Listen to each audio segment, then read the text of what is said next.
Hello everyone, welcome back to the fifth session of Sexual Reproduction Flowering Plants. Pollen-Pistil Interaction. It is a process in which pistil recognizes compatible or incompatible pollens through the chemical components produced by them. If the pollen is compatible, it means the right type, the pistil accepts it and promotes post-pollination events. Pollen grains germinate on the stigma to produce a pollen tube through one of the germ pores. The contents of pollen grain move into the pollen tube.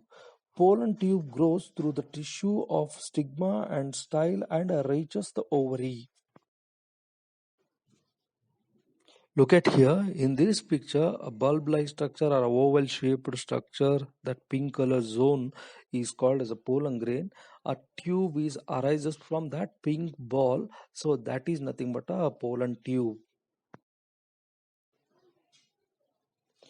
If the pollen is incompatible, that is a wrong type, the pistil rejects pollen by preventing pollen germination on the stigma or pollen tube growth in the style. In some plants, pollen grains are shed at a two-celled stage condition. That means a cell consisting of vegetative cell and generative cells only. In such plants, the generative cell divides and forms the two male gametes during the growth of pollen tube in the stigma.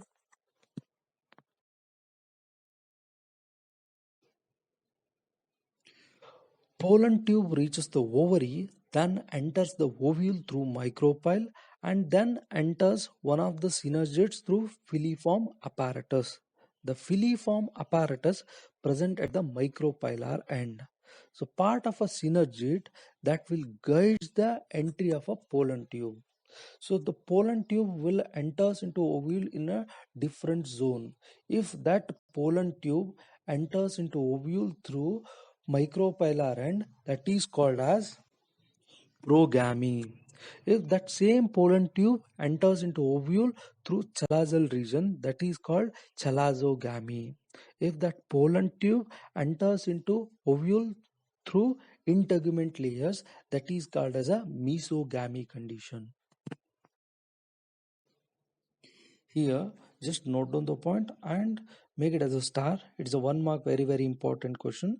The filiform apparatus present at the micropylar part of the synergid guides the entry of pollen tube. So here the filiform apparatus that will guides the pollen tube, how it will enter and etc thing is completely guided by filiform apparatus only.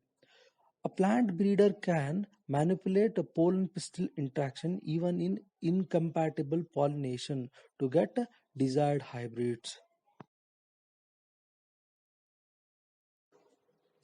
Artificial hybridization. It is a crop improvement program in which desired pollen grains are used for pollination. This is achieved by following techniques. One is emasculation and second one is bagging. Emasculation.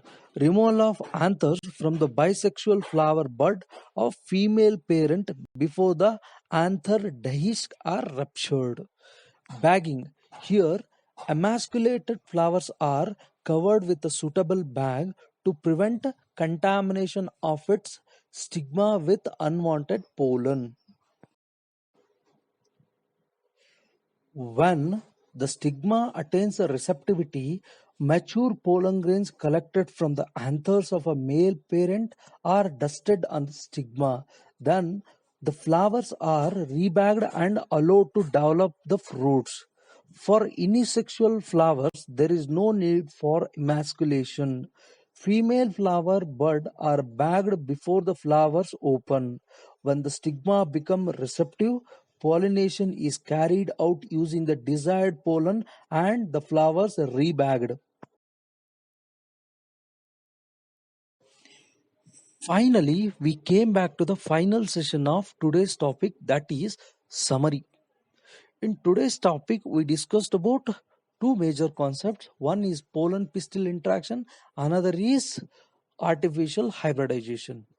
In pollen-pistil interaction, we discussed about two major concepts. One is pollen germination, another is the entry of pollen tube into ovule in a three different ways. That conditions are called as a progamy, chalosogamy, and mesogamy. In artificial hybridization, we discussed about emasculation and bagging. Okay, thanks for your patience. We'll be back in next session.